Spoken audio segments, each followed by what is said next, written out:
Hello everybody, welcome back. So today we're going to be making a melting ice cream cone drip cake. So I'm sure you guys have seen these all over the internet, and I haven't made one on my channel, so I figured it was about time since I'm not even sure if these are trendy anymore. But anyways, this is such a cool technique and it's actually so much easier than you'd expect, but it looks so cool.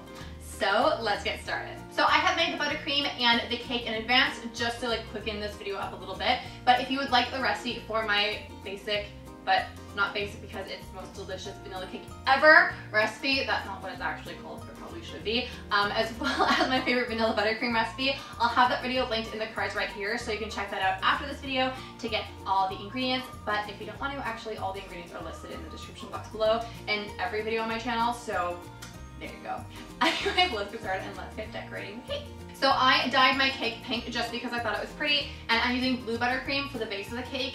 This is totally up to you. You can use any color that you like. I just thought they're like a pretty contrast, but I'm also thinking of making a mint chocolate ice cream cake version. So if you guys want to see that, comment down below. I think that would be absolutely gorgeous. Anyways, okay, so what you want to do is slice the tops off the cakes to flatten the tops. And so you're going to use 3 layers for the cake, and you're going to have an extra layer, and just set that one aside for now. Then you want to stack the other 3 layers of cake and spread some buttercream between each layer. Cover the entire cake in a thin layer of buttercream and pop that in the fridge for 30 minutes for the buttercream to stiffen. Then coat the cake in a thick, generous layer of buttercream and return it to the fridge. And so what this process does, it's called like the crumb coat, like the thin layer that we put on first. That's going to catch all the crumbs from the cake so that you don't have any crumbs on the outside. Beautiful layer of buttercream, so that just makes sure that your cake looks extra pretty. And then while your cake is chilling in the fridge after you've added the final layer of buttercream on top, we are going to return to that 4th layer of cake, and you want to crumble that into fine crumbs, and then add some of the remaining buttercream that you have left over. How much you add is kind of just a judgment call. I think I added about 1/3 of a cup, just enough so that the mixture, when the buttercream and the cake is mixed together, it's like it just sticks together and it holds like a little ball shape. That's what you're looking for. And then you want to get that cake crumb and you want to stuff it into the base of an ice cream cone.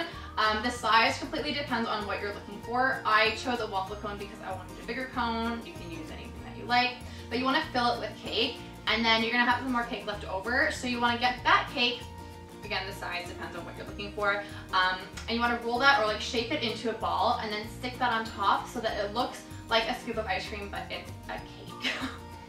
And then you want to get a straw or a cake pop little skewer or anything like that, and stick that in to the ice cream scoop as well as the cone, and that's going to attach the 2 ends together. And you also want to make sure that you have some sticking out on the end. I added some later, so that's why you only see a little bit now.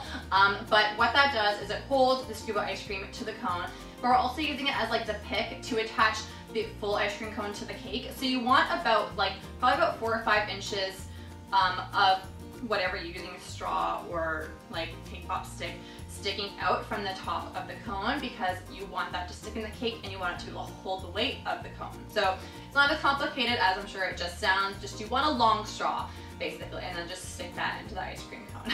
And then you want to wrap that in some saran wrap and pop it into the freezer. That's just going to firm up the cone. It's going to make it so much easier to work with later on. So just pop it in the freezer, forget about it while we do the rest of the steps. Then to make the ganache, you want to combine some melted white chocolate and some whipping cream, and then add some pink food coloring, or again whatever color you like, to the ganache and mix to combine.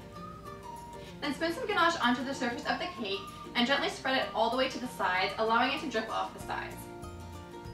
And you want to add enough ganache to cover the entire top of the cake and to create just as many drips as you like. Then remove the ice cream cone from the fridge and remove the plastic wrap, and then pop that ice cream cone on top of your bowl of ganache, and you can kind of see how I'm holding the ice cream cone. And you want to just spoon some ganache onto just the ice cream scoop portion, so you want that scoop to be the same color as that ganache drip. Then just stick the ice cream cone on top of the cake using that skewer to attach it into the cake. And then just scatter some sprinkles onto the top of the ice cream scoop as well as the ganache drip. And shameless plug, the sprinkles that I'm using here you can actually make for yourself, because I have the recipe for homemade sprinkles in my new cookbook. How many times am I going to plug this on my channel? We don't know yet, probably many. But if you guys have seen the channel art on my channel, I guess just scroll up, or no, that's not how YouTube works anymore. somewhere. I don't know. It's on their channel art.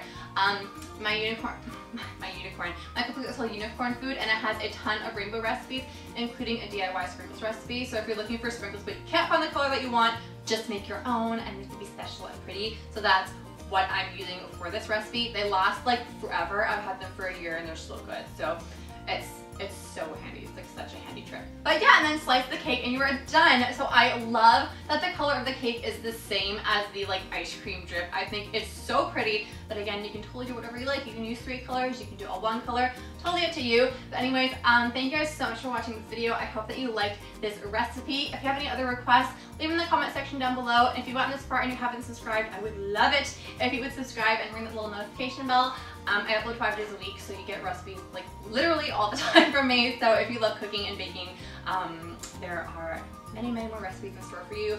I have just come up with my recipes for Halloween and they're so cool, so you don't want to miss out on that. So please subscribe if you haven't yet, and I'll see you guys tomorrow for an all new video. Bye!